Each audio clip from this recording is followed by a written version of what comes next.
UGC net Saraswati academy में आरती वर्मा आप सभी स्टूडेंट को good evening education PYQ start करती हूँ। यहाँ पे देख सकते हैं आप, आपका प्रश्न दिया गया है मंदबुद्धि बालकों की शिक्षा के साथ, यानी कि इसमें बोला गया है मंदबुद्धि बालकों की शिक्षा। ठीक है, यहाँ पे देख सकते हो मंदबुद्धि बालकों की शिक्षा के साथ इनमें से किसे सबसे अधिक संबंधित करेंगे। ठीक है, सबसे अधिक संबंधित करेंगे तो इसमें आपको बताना है कौन सा हो जाएगा। ठीक है, तो इसमें आपका 4 विकल्प सही हो जाएगा, क्रिस्टाइन इनग्राम। ठीक है, तो यहाँ पे देख सकते हैं मंदबुद्धि बालकों की शिक्षा के क्षेत्र में क्रिस्टाइन इनग्राम ने बहुत कार्य किया है। ठीक है, यहाँ पे बोला गया है, ठीक है, बताया है क्रिस्टाइन ने, और इसलिए इनका जो है संबंध मंदबुद्धि बालकों की शिक्षा से है। यहाँ पे देख सकते हो इंपॉर्टेंट है, इसको आप पढ़िएगा एक बार, बस समझ में आ जाएगा। ठीक है, नेम आपको याद हो जाएगा कि मंदबुद्धि बालकों की शिक्षा के साथ इनसे जो संबंध बताया गया है। ठीक है, तो इनका है क्रिस्टाइन इनग्राम का। तो यहाँ पे और देख सकते हो अगला प्रश्न आपका आता है। ठीक है, तो अगला प्रश्न है डाउन सिंड्रोम एक है। ठीक है, तो डाउन सिंड्रोम एक है, 4 विकल्प दिए गए हैं, शारीरिक विकार हो गया एक, और एक हो गया मानसिक विकार, और एक अनुवांशिकी विकार और व्यक्तित्व। तो इसमें आपका 3rd विकल्प सही है, अनुवांशिकी विकार। ठीक है, तो इसको पढ़ सकते हो आप यहाँ पे व्याख्या के तौर पर। तो डाउन सिंड्रोम एक अनुवांशिकी जो है बीमारी है, ये जो है एक प्रकार की बीमारी होती है डाउन सिंड्रोम। तो आप याद रखिएगा, आपको ऐसे तो पता ही होगा डाउन सिंड्रोम आपने पढ़ा होगा, ये नहीं पता होगा कि ये बीमारी है। ठीक है, आपने वर्ड सुना है, आपने देखा भी होगा, मतलब इसमें जो पीवाईक्यू आप करते हैं, ठीक है, आपको मतलब पीवाईक्यू किए होंगे या किसी चैनल पर देखे होंगे, मतलब क्लास ज्वाइन किए होंगे तो पढ़े होंगे। ठीक है, तो ये जो है अनुवांशिकी बीमारी होती है। ठीक है, या अनुवांशिकी गुणसूत्र 21 विकार है, जिसमें विकास विशेष रूप से बौद्धिक विकास में देरी होती है। और अगला प्रश्न आपका आएगा, आपको इतना बस याद रखना है, डाउन सिंड्रोम एक जो है बीमारी है और ये किससे संबंधित है, अनुवांशिकी विकार से संबंधित है। राष्ट्रीय शिक्षा नीति 1986 एक्शन प्रोग्राम की समीक्षा की गई थी। ठीक है, तो यहाँ पे पूछा गया राष्ट्रीय शिक्षा नीति 1986 एक्शन प्रोग्राम की समीक्षा की गई थी। ठीक है, तो इसमें आपका हो जाएगा 3rd विकल्प सही हो जाएगा, 4 विकल्पों में आपका राममूर्ति कमेटी द्वारा हो जाएगा, याद रखना है। इसके बाद यहाँ पे देखेंगे अगले प्रश्न। ठीक है, तो यहाँ पे देखिए संकलनात्मक लिखा हुआ है। ठीक है, यहाँ पे तो ये संकलनात्मक जो लिखा हुआ है इसको आप इसको सुमेटिव बोलते हैं। ठीक है, या आप कह सकते हो हाँ, इसको सुमेटिव। ठीक है, या योगात्मक आप बोलिएगा। तो ये आपका हो गया, इसको अच्छे से याद रखिएगा। ठीक है, हमको तो याद है कि संकलनात्मक इसको बोला जाता है, या योगात्मक या जो है सुमेटिव।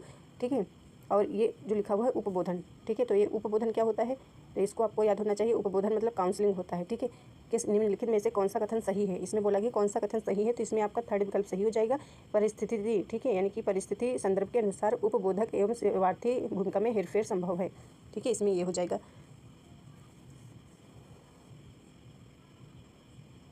इसके बाद आपका प्रश्न अगला आता है, निम्नांकित उपबोधन के प्रकारों में से कौन सा उपबोधन सेवार्थी केंद्रित होता है, तो इसमें आपको बताना है कि कौन सा। ठीक है, तो इसमें आपका 3rd विकल्प हो जाएगा संकलनात्मक।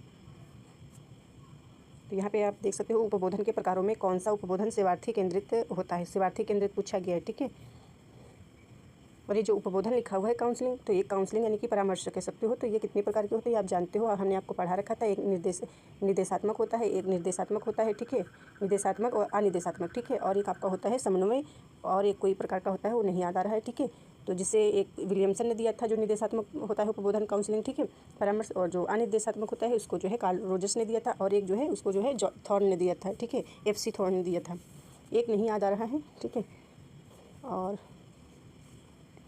उपबोधन के संदर्भ में सौहार्द स्थापन का तात्पर्य है। ठीक है, तो इसमें बताया गया है, इसमें आपका आंसर 3rd सही दिया गया है। ठीक है, उपबोधक एवं सेवार्थी के मध्य विश्वास आधारित संबंध।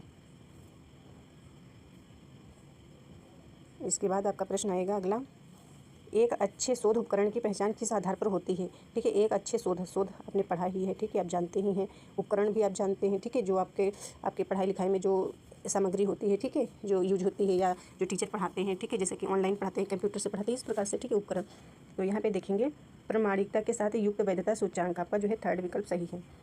अगला प्रश्न आपका आता है, किसी शोध में परिकल्पना का निर्माण किस आधार पर किया जाता है। किसी शोध में परिकल्पना मतलब होता है अनुमान। ठीक है, तो निर्माण किस आधार पर किया जाता है, तो 2 या 2 से अधिक चरों के बीच संबंध स्थापित कर।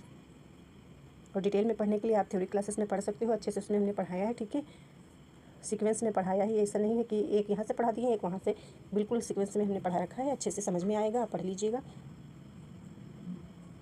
यहाँ पे प्रश्न देखेंगे आप, ये प्रश्न है आपका 33 दिया गया है। ठीक है, तो ये पहले से जो PDF थी उसी से हम पढ़ा रहे हैं। ठीक है, न्यू PDF हमने नहीं बनाई है अभी। ठीक है, हम भी अपना रिवीजन कर रहे हैं, हम भी स्टूडेंट हैं आपकी तरह, और जो है BED का फॉर्म फिल किए हैं तो उसको भी देखना होता है, पढ़ना होता है, तो टाइम नहीं मिलता। थोड़ा टाइम की तो बात ही नहीं करेंगे, क्योंकि टाइम सबके पास कहते हैं उतना ही होता है, 24 घंटे। अब कोई जो है क्या कहते हैं, कोई पढ़ के IAS बनता है। ठीक है, तो कोई कुछ भी बनता है। ठीक है, तो कोई टीचर बनता है, कोई डॉक्टर बनता है, तो सबके पास टाइम उतना ही होता है, तो टाइम की बात नहीं करेंगे।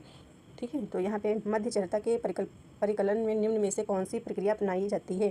ठीक है। तो यहाँ पे बताया गया है मध्यचरता के परिकलन में निम्न में से कौन सी प्रक्रिया अपनाई जाती है। तो इसमें पहला विकल्प सही हो जाएगा, मध्यचरता के वर्गों के यौगिक के मध्यमान की पहचान। ठीक है। फिर अगला प्रश्न आपका आएगा, परिघटना आधारित अनुसंधान के लिए कौन सा शोध उपकरण सटीक होगा। तो जिसमें आपका 4 हो जाएगा, स्व रिपोर्टिंग। और अगला प्रश्न आएगा, स्तरित यादृच्छ यानी कि यादृच्छ जो होता है प्रतिदर्श चयन का असंभाव्य प्रतिस्थानी क्या है। तो इसमें हो जाएगा अनुपातिक प्रतिदर्श। ठीक है, ये आपका सही हो जाएगा। इसके बाद आपका प्रश्न अगला आता है,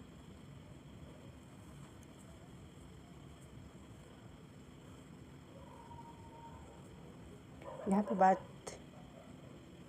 आपका लॉन्ग प्रश्न है। ठीक है, इसको अच्छे से पढ़ना। एक प्रयोगात्मक समूह अभिकल्प में प्रतिभागियों के युग्म का चयन किया जाता है।